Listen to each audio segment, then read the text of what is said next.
तो सुबह के बज चुके हैं 5 और हम एंटर करने वाले हैं रतलाम सिटी मध्य प्रदेश के अंदर। और अंदर घुसते ही आप यहाँ पे हरियाली का नज़ारा देख सकते हैं।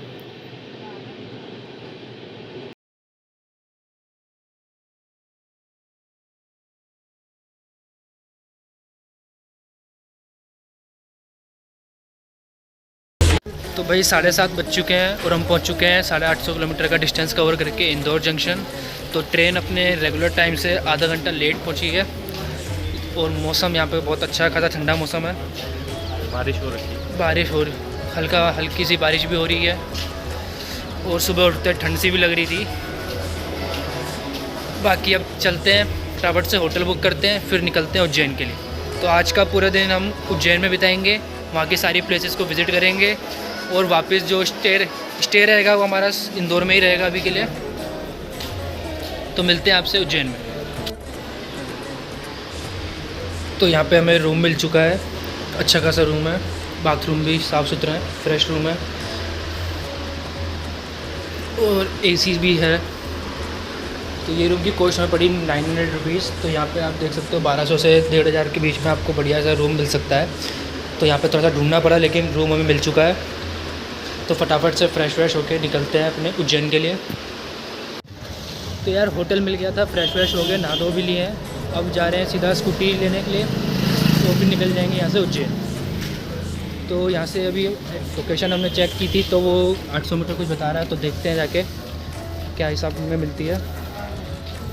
तो मिलते हैं आपसे सीधा दुकान पर। तो इंदौर जंक्शन रेलवे स्टेशन से हमारे होटल की दूरी लगभग 1 से 1.5 किलोमीटर है। तो थोड़ा सा दूर हमने इसलिए लेना प्रेफर किया क्योंकि रेलवे स्टेशन के सामने थोड़ा सा ट्रैफिक ज़्यादा है और खाने पीने की जगह भी ज़्यादा है। तो भाई यार हमें बाइक मिली है यहाँ से, आप देख सकते हो रेंट पे। तो इसका रेंट कुछ हमें 3 दिन के लिए हमने बाइक को रेंट में किया है, जिसका रेंट हमें मिला 1500 रुपीज़, 500 रुपीज़ डेज़ के हिसाब से। तो उसने 2000 रुपये एडवांस रखे हैं, तो हमने टोटल 3500 रुपीज़ उसको भी पे किए हैं। अब जैसे ही 3 दिन बाद यानी कि 28 तारीख को जैसे ही हम बाइक रिटर्न करेंगे, तो हमें 2000 रुपीज़ जो हमने एडवांस पे सिक्योरिटी फीस जमा कराई वो हमें रिटर्न मिल जाएगी। तो अब आज हम जाएंगे उज्जैन। तो अभी हम दुकान से थोड़ा सा आगे आ गए वीडियो शूट करने के लिए। जब रिटर्न करेंगे तो आपको दुकान का भी दिखा देंगे। तो अभी हम जा रहे हैं यहाँ से उज्जैन। तो मैप पे दिखा रहा है 57 किलोमीटर के आसपास। तो अभी इसमें थोड़ा सा तेल डलवाएंगे आगे पेट्रोल पंप से और फिर सीधा चलेंगे उज्जैन। तो अभी ड्राइविंग पांडे भाई कर रहे हैं, थोड़ी देर बाद मैं करूँगा। तो देखते हैं कैसा रहा है बाइक का एक्सपीरियंस। तो बने रहिए वीडियो।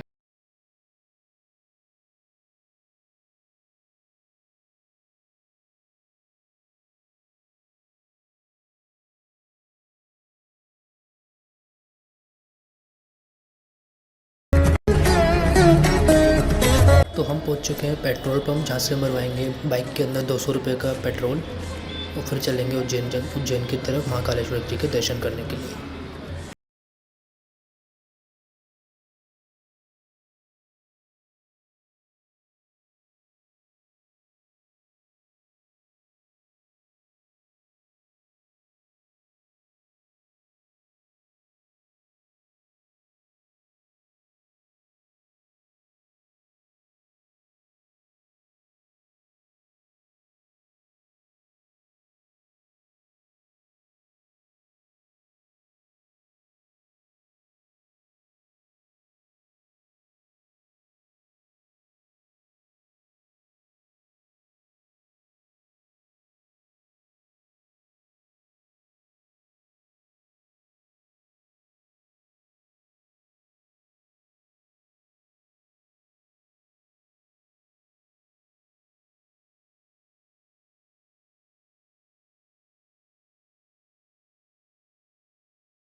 तो सामने आप जो देख रहे हो ये है महामृत्युंजय द्वार, जो कि उज्जैन सिटी के एंट्रेंस पे ही बनाया हुआ है। यहाँ से हम उज्जैन सिटी के अंदर एंटर करेंगे।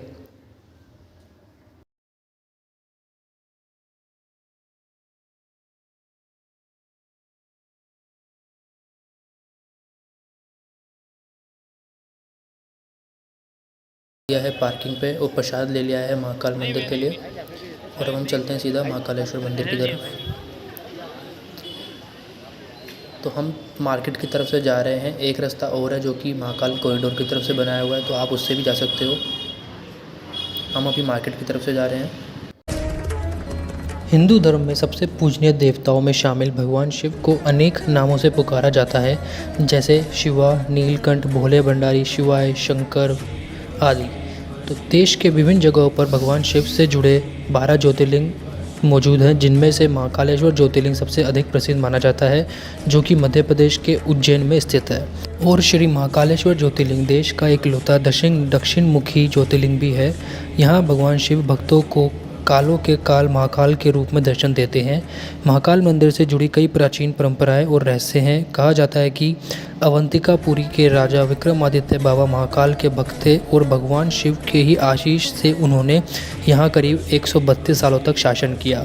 महाकालेश्वर मंदिर कितना प्राचीन है, इसकी सटीक जानकारी मिलना बेहद मुश्किल है, लेकिन सदियों से यह स्थान लोगों की आस्था का केंद्र है।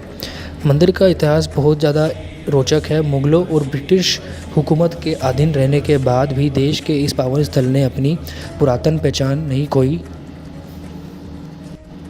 कहा जाता है कि 1235 में महाकालेश्वर मंदिर को दिल्ली के सुल्तान इल्तुमिश ने पूरी तरह से ध्वस्त कर दिया था। आक्रमण के दौर में महाकाल मंदिर के गर्भगृह में स्थित स्वयंभू ज्योतिर्लिंग को आक्रांताओं से सुरक्षित बचाने के लिए करीब 550 वर्षों तक पास में ही बने एक कुएं में रखा गया था। औरंगजेब ने मंदिर के अवशेषों से एक मस्जिद का निर्माण करा दिया था।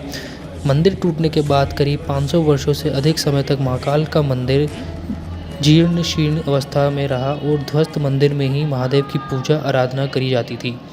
लेकिन जब कई वर्षों बाद 22 नवंबर 1728 में मराठा शूरवीर राणोजी राव सिंधिया ने मुगलों को परास्त किया, तो उन्होंने मंदिर तोड़कर बनाई गई उस मस्जिद को गिराया और 1732 में उज्जैन में फिर से मंदिर का निर्माण करा, ज्योतिर्लिंग की स्थापना करी। राणोजी ने ही बाबा महाकाल ज्योतिर्लिंग को कोटि तीर्थ कुंड से बाहर निकलवाया था और महाकाल मंदिर की पूर्ण निर्माण करवाया था। इसके बाद राणोजी ने ही 500 बरस से बंद सिंहस्थ आयोजन को भी दोबारा शुरू कराया। महाकवि कालिदास के ग्रंथ मेघदूत में महाकाल मंदिर की संध्या आरती का जिक्र मिलता है। साथ ही इस ग्रंथ में महाकाल वन की कल्पना भी की गई है। कहा जाता है कि उज्जैन के तत्कालीन राजा विक्रमादित्य ने महाकाल मंदिर का विस्तार कराया था। उन्होंने मंदिर परिसर में धर्म सभा बनवाई, जहां से वह न्याय किया करते थे। राजा विक्रमादित्य ने कई प्रकार की प्रतिमाओं का निर्माण भी करवाया था। वहीं 7वीं शताब्दी के बाण भट्ट के कांदवनी में महाकाल मंदिर का विस्तार से वर्णन किया गया है। 11वीं शताब्दी में राजा भोज ने देश के कई मंदिरों का निर्माण करवाया था, जिनमें महाकाल मंदिर भी शामिल रहा। उन्होंने महाकाल मंदिर के शिखर को पहले से ऊंचा करवाया था। इसी के साथ राजस्थान के राजाओं का भी यहाँ पे योगदान रहा, जैसे कि राजस्थान के राजा जयसिंह द्वितीय ने 1280 में महाकाल के शिखर पर शिलालेख में सोने परत चढ़वाई थी। साथ ही उन्होंने कोटि तीर्थ का निर्माण भी करवाया था। वहीं 1300 ईस्वी में रणथंभौर के राजा हमीर शिप्रा नदी के स्नान के बाद बाबा महाकाल के दर्शन करने पहुंचे थे। उन्होंने महाकाल मंदिर की जीर्ण शीर्ण अवस्था देखकर इसका विस्तार कराया। 17वीं शताब्दी में मेवाड़ के राजा जगत सिंह ने उज्जैन की तीर्थ यात्रा की और यहाँ कई निर्माण कार्य करवाए। इसी के साथ इस भव्य ज्योतिर्लिंग की स्थापना पर एक कथा भी प्रचलित है, जिसका आज हम वर्णन करेंगे। अवंती नाम से एक रमणीय नगरी थी, जिसको आज हम उज्जैन नगरी के नाम से जानते हैं, जो कि भगवान शिव को बहुत प्रिय था। इसी नगरी में ज्ञानी ब्राह्मण रहते थे, जो बहुत ही बुद्धिमान और कर्मकांडी ब्राह्मण थे। साथ ही ब्राह्मण शिव के बड़े भक्त भी थे। वह हर रोज़ पार्थिव शिवलिंग बनाकर उसकी आराधना किया करते थे। ब्राह्मण जी का नाम वेद प्रिय था, जो हमेशा वेद के ज्ञान अर्जित करने में लगे रहते थे। ब्राह्मण को उनके कर्मों का पूरा फल प्राप्त होता था। इसी के साथ रतनमाल पर्वत पर दूषण नामक एक राक्षस रहता था। इस राक्षस को ब्रह्मा जी से एक वरदान भी मिला हुआ था, जिस वरदान के मदद से वह धार्मिक व्यक्तियों पर आक्रमण करने लगे। उसने उज्जैन के ब्राह्मणों पर आक्रमण करने का विचार बना लिया। इसी वजह से उसने अवंती नगर के ब्राह्मणों को अपनी हरकतों से परेशान करना शुरू कर दिया। उसने ब्राह्मणों को कर्मकांड करने से मना कर दिया, धर्म कर्म का कार्य रोकने के लिए कहा, लेकिन ब्राह्मणों ने उसकी इस बात पर ध्यान नहीं दिया। हालांकि राक्षसों द्वारा उन्हें आए दिन परेशान किया जाने लगा। इससे उबकर ब्राह्मणों ने शिव शंकर से अपनी रक्षा के लिए प्रार्थना करना शुरू कर दिया। ब्राह्मणों के विरने पर भगवान शिव ने राक्षस के अत्याचार को रोकने के लिए पहले उसे चेतावनी दी। एक दिन राक्षसों ने हमला कर दिया। तभी भगवान शिव धरती फाड़कर महाकाल के रूप में प्रकट हुए। नाराज शिव ने अपनी एक हुंकार से ही दूषण राक्षस को भस्म कर दिया। भक्तों की वही रुकने की मांग से अभिभूत होकर भगवान वहां विराजमान हो गए। इसी वजह से इस जगह का नाम महाकालेश्वर पड़ गया, जिसे आप महाकालेश्वर ज्योतिर्लिंग के नाम से भी जानते हैं। इसी के साथ यहाँ पे महाकालेश्वर ज्योतिर्लिंग की एक और पौराणिक कथा भी प्रचलित है। शिव पुराण की कथा के अनुसार उज्जैनी में चंद्रसेन नाम का एक राजा शासन किया करता था, जो शिव भक्त था। भगवान शिव के गणों में से एक मणिभद्र भी उसकी मित्रता थी। एक दिन मणिभद्र ने राजा को एक अमूल्य चिंतामणि प्रदान करी, जिसको धारण करने से चंद्रसेन का प्रभुत्व बढ़ने लगा। यश और कीर्ति भी दूर दूर तक फैलने लगी। दूसरे राज्यों के राजाओं ने उस मणि को पाने की लालसा जाग उठी।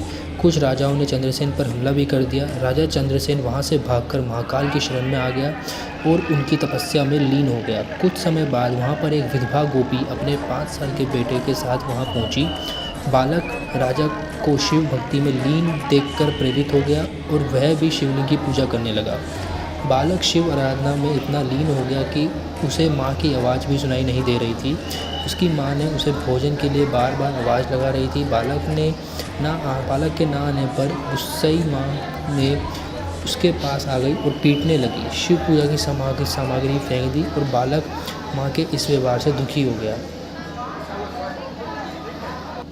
तभी वहाँ पर चमत्कार हुआ। भगवान शिव की कृपा से वहाँ एक सुंदर मंदिर निर्मित हो गया, जिसमें दिव्य शिवलिंग भी था और उस बालक द्वारा अर्पित की गई पूजा सामग्री भी थी। इस तरह से वहाँ पर महाकालेश्वर ज्योतिर्लिंग की उत्पत्ति हुई। इस घटना से उस बालक की माँ भी आश्चर्यचकित रह गई। जब राजा चंद्रसेन को इस बात की सूचना मिली तो वह भी महाकालेश्वर ज्योतिर्लिंग के दर्शन करने पहुँच गया।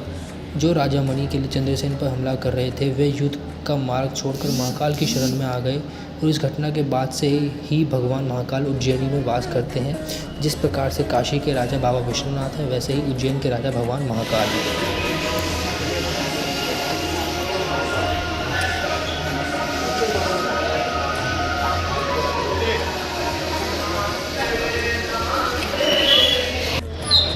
तो महाकाल बाबा के दर्शन सफलतापूर्वक हो चुके हैं और ज़्यादा टाइम भी नहीं लगा। भीड़ थी लेकिन आराम से मैनेज हो गया है। उसके बाद हम जा रहे हैं रामघाट की तरफ दर्शन करने के लिए।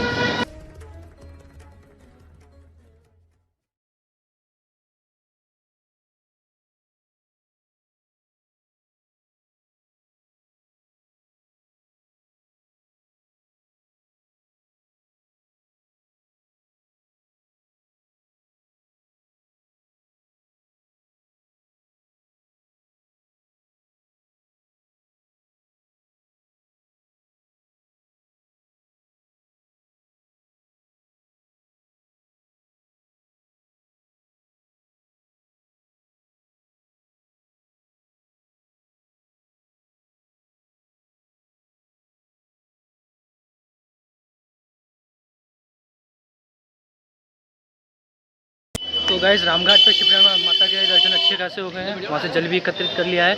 अब चलते हैं बड़े गणेश जी और हरसिद्धि माता के मंदिर, जिसके लिए यहाँ से अलग से रास्ता बनाया हुआ है, आप देख सकते हैं। अरे भाई एलर्जी है यार।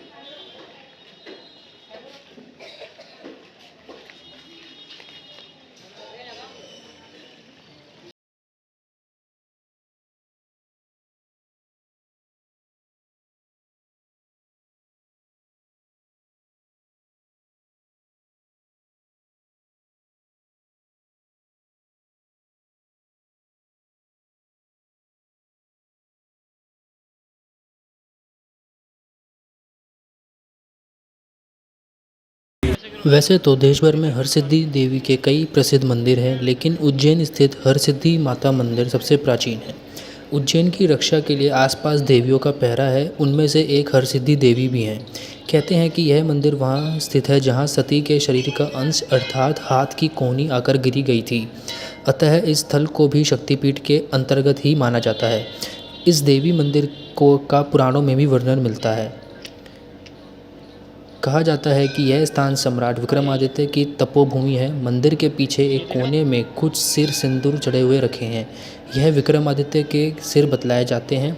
ऐसा माना जाता है कि महान सम्राट विक्रम ने देवी को प्रसन्न करने के लिए प्रत्येक 12वें वर्ष में अपने हाथों से अपने मस्तक की बलि दे दी थी।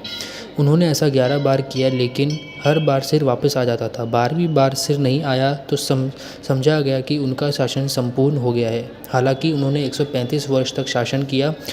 वैसे यह देवी वैष्णवी हैं तथा यहाँ पूजा में बलि नहीं चढ़ाई जाती है।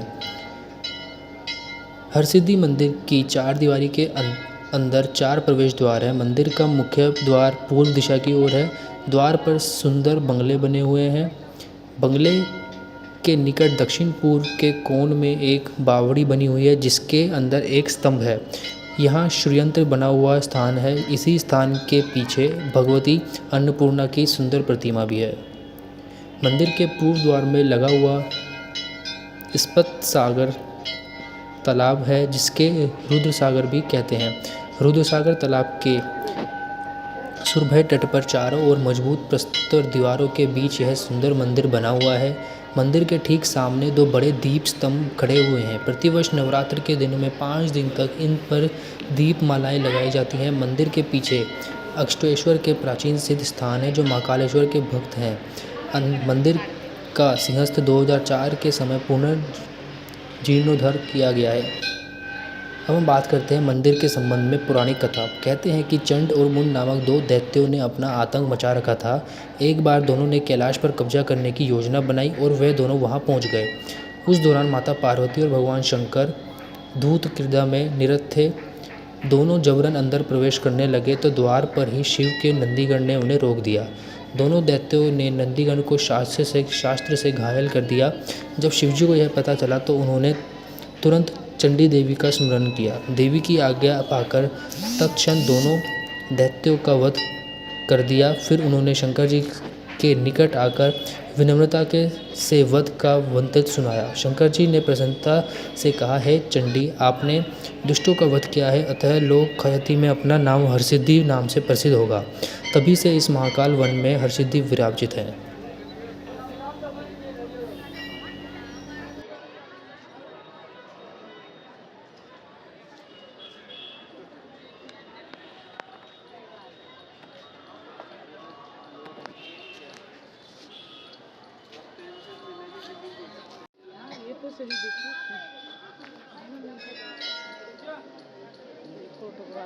फोटो क्या है इसमें? दर्शन तो कर ले।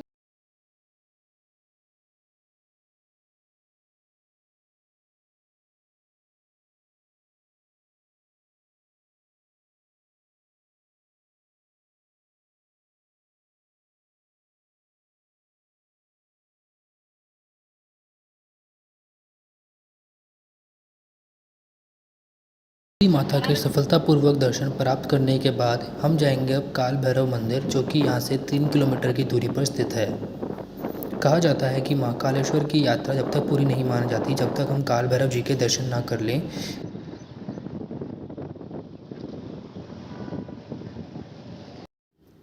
क्या मूर्ति मदिरा पान कर सकती है? आप कहेंगे नहीं, कतई नहीं, बिल्कुल नहीं।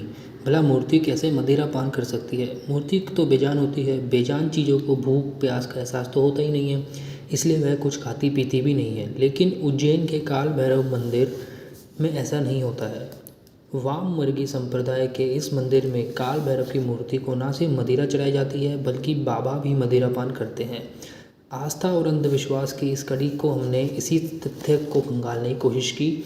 अपनी इसी कोशिश के लिए हमने सबसे पहले रुख किया उज्जैन का। महाकाल के इस नगर को मंदिरों का नगर भी कहा जाता है, लेकिन हमारी मंजिल थी एक विशेष मंदिर, काल भैरव मंदिर। यह मंदिर महाकाल से लगभग 3 से 5 किलोमीटर की दूरी पर है। कुछ ही समय बाद हम यह मंदिर मुख्य द्वार पर थे। मंदिर के बाहर सजी दुकानों पर हमें फूल प्रसाद श्रीफल के साथ साथ वाइन की छोटी छोटी बोतलें भी सजी नजर आई। इससे पहले कि हम कुछ समझ पाते जान पाते, उससे पहले ही हमारे सामने कुछ श्रद्धालुओं ने प्रसाद के साथ साथ मदिरा की बोतलें भी खरीदी। जब हमने दुकानदार से इस बारे में बातचीत करी तो उन्होंने बताया कि बाबा के दर पर आने वाला लगभग हर भक्त उनको मदिरा ज़रूर चढ़ाता है। बाबा के मुंह से मदिरा का कटोरा लगाने के बाद धीरे धीरे मदिरा गायब हो जाती। तो श्री काल भैरव मंदिर को तांत्रिक मंदिर भी कहा जाता है। काल भैरव का यह मंदिर लगभग 6000 साल पुराना माना जाता है। यह एक वामवर्गीय तांत्रिक मंदिर है। वामवर्ग के मंदिरों में मांस, मदिरा, बलि, मुद्रा जैसे प्रसाद चढ़ाए जाते हैं। प्राचीन समय में यहाँ सिर्फ तांत्रिकों को ही आने की अनुमति थी। वह ही यहाँ तांत्रिक क्रियाएं करते थे और कुछ विशेष अवसरों पर काल भैरव को मदिरा का भोग भी चढ़ाया जाता था। कालांतर में यह मंदिर आम लोगों के लिए भी खोल दिया गया है, लेकिन बाबा ने भोग स्वीकारना यूं ही जारी रखा। अब यहाँ जितने भी दर्शनार्थी आते हैं बाबा को भोग जरूर लगाते हैं। मंदिर के पुजारी बताते हैं कि यहाँ विशिष्ट मंत्रों के द्वारा बाबा को अभिमंत्रित कर उन्हें मदिरा का पान कराया जाता है, जिससे वह बहुत खुशी के साथ स्वीकार भी करते हैं और अपने भक्तों की मुराद पूरी करते हैं। तो काल भैरव की मदिरा पान के पीछे क्या राज है, इसे लेकर लंबी चौड़ी बहस हो चुकी है। पीढ़ियों से इस मंदिर की सेवा करने वाले महाराज बताते हैं कि उनके दादा के ज़माने में एक अंग्रेज अधिकारी ने मंदिर की खांसी जांच करवाई थी, लेकिन कुछ भी उसके हाथ नहीं लगा। उसने प्रतिमा के आसपास की जगह भी खुदाई करवाई, लेकिन नतीजा कुछ भी नहीं था। उसके बाद वे भी काल भैरव के भक्त बन गए। उनके बाद से ही यहाँ देशी मदिरा और वाइन का उच्चारित किया जाने लगा, जो आज तक जारी है। मंदिर में काफ़ी देर तक बैठने और आसपास की जगहों को मुआयना करने के बाद और तमाम जानकार लोगों से बात करने के बाद हमें भी पूरा यकीन हो गया है कि यहाँ जहाँ आस्था होती है वहाँ शक की कोई गुंजाइश ही नहीं है। उज्जैन के भैरवगढ़ में क्षेत्र में स्थापित इस मंदिर में शिव अपने भैरव स्वरूप में विराजते हैं। वैसे तो भगवान शिव का भैरव स्वरूप रौद्र और तमोगुण प्रधान रूप है, लेकिन काल भैरव अपने भक्त की करुण पुकार सुनकर उसकी सहायता के लिए दौड़े चले आते हैं। काल भैरव के इस मंदिर में मुख्य रूप से मदिरा का ही प्रसाद चढ़ता है। तो गाइस, काल भैरव जी के दर्शन हो गए। 1 घंटा लाइन में लगने के बाद अब हम जा रहे हैं माँ गढ़कालिका के दर्शन करने। कालीघाट स्थित कालिका माता के प्राचीन मंदिर को गढ़कालिका के नाम से जाना जाता है। यह प्राचीन मंदिर कई रोचक इतिहास से समेटे हुए हैं। इस मंदिर में दूर दूर से भक्त भी आते हैं जो किसी न किसी दुख से मुक्त होना चाहते हैं। इस मंदिर में तंत्र साधना के लिए भी तांत्रिक आते हैं और तंत्र मुक्ति से निजात पाते हैं। देवियों में कालिका को सबसे महत्वपूर्ण स्थान दिया गया है। तांत्रिकों की देवी कालिका के इस मंदिर को चमत्कारिक माना गया है। माना जाता है कि इस मंदिर की स्थापना महाभारत काल में हुई थी, लेकिन मूर्ति सतयुग के काल की है। इस मंदिर का निर्माण सम्राट हर्षवर्धन ने किया था। बाद में ग्वालियर के महाराज ने इसका पूर्ण निर्माण करवाया था। इस मंदिर में प्रवेश द्वार में आगे सिंह की प्रतिमा है और इसके आसपास धर्मशालाएं हैं, जिसमें पुरातन समय में पथिक या तांत्रिक आकार माँ की पूजा किया करते थे। धर्मशाला के बीच देवी का मंदिर है। पुराणों में लिखा गया है कि उज्जैन में शिप्रा नदी के तट के पास स्थित भैरव पर्वत पर माँ भगवती सती के होठ गिरे थे। वहीं लिंग पुराण में लिखा है कि रामचंद्र जी जब रावण का वध कर अयोध्या लौट रहे थे तो रात में रुद्र सागर के तट पर रुके थे। उधर रात में भगवती कालिका अपने भोजन की तलाश में निकली थी। तभी उनकी नज़र श्री रामचंद्र जी पे पड़े तो उनके दर्शन के लिए जैसे ही माँ भगवती आगे बढ़ने लगी, तभी अचानक हनुमान जी ने अपना विशाल रूप धारण कर लिया। यह देखते ही देवी वहाँ से डरकर भागने लगी। उस समय उनका अंश वहीं गिर गया और उसी स्थान पर बाद में कालिका मंदिर का निर्माण हुआ। इसी मंदिर के निकट ही गणेश जी और हनुमान जी का मंदिर भी है। वहीं विष्णु की सुंदर चतुर्मुख प्रतिमा भी मौजूद है। गणेश जी के निकट ही से थोड़ी दूर पर शिप्रा नदी है और घाट पर कई सती की प्रतिमाएं हैं। उज्जैन में जो सतियां हुई हैं उनका ही यहाँ स्मारक बनाया गया है। नदी के उस पार उखवेश्वर नामक प्रसिद्ध शमशान स्थली भी है। इस मंदिर पर नवरात्रि में विशेष मेला लगता है और तंत्र साधना भी करी जाती है।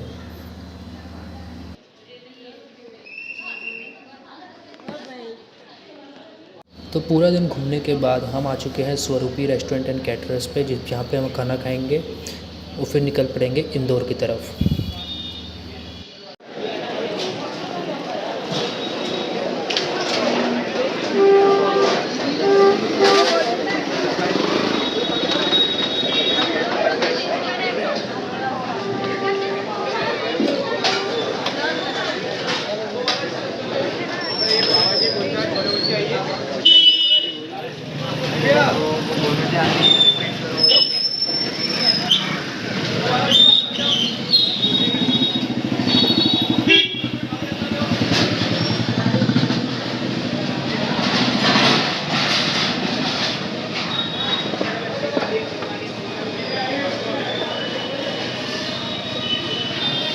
लग रहा है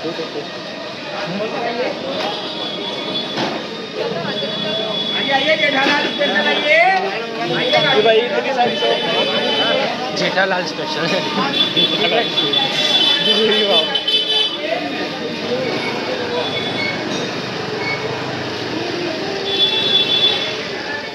कुल्हड़ मैगी खाए।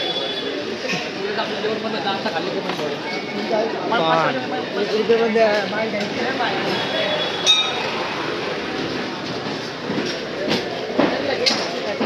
अबे वो एक जगह और बता दो अब तक 56 करके क्या नाम बता जगह था जाएगी भाई, होगी तो। नहीं कुछ राफा था और क्या बता रहा था 12 बजे तो खुलता क्या रहा था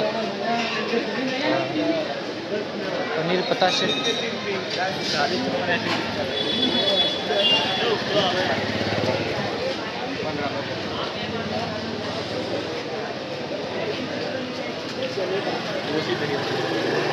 आइए पानी पूरी आइए।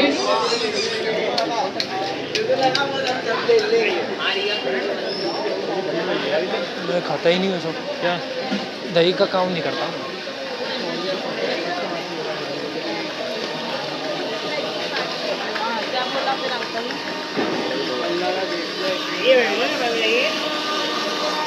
तो दही से नफरत है क्या नहीं, मैं खाता नहीं हूँ स्टार्टिंग से।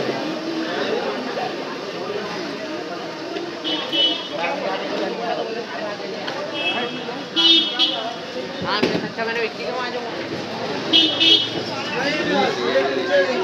मेरा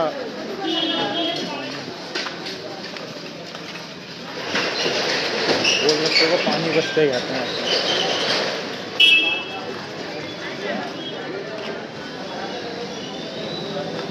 हेलो हाँ मामा जी बताओ हाँ मैंने फ्लोट के लिए डाल दिए अरे पेमेंट कर दी ना जैसे मेरा अलॉटमेंट आ गया था तो अब जैसे ये तो चॉइस मेरी कंफर्म हो ही गई है पर जैसे अभी ना स्पोर्ट राउंड के लिए जाएंगे तो मेरी जो रैंक है अगर रैंक तो मुझे बड़ा कोई और अच्छा आईटी का ही कॉलेज जो है जो मिल रहा हो या कोई और अच्छी ब्रांच मिल रही हो तो वो मेरी प्रेफरेंस के हिसाब से वो मुझे मिल जाएगी नहीं तो फिर ये तो मिली हुई है तो मिली हुई हाँ शायद नहीं कल खुला रहेगा मैं कल को बंद रहेगा मुझे इसकी नॉलेज नहीं है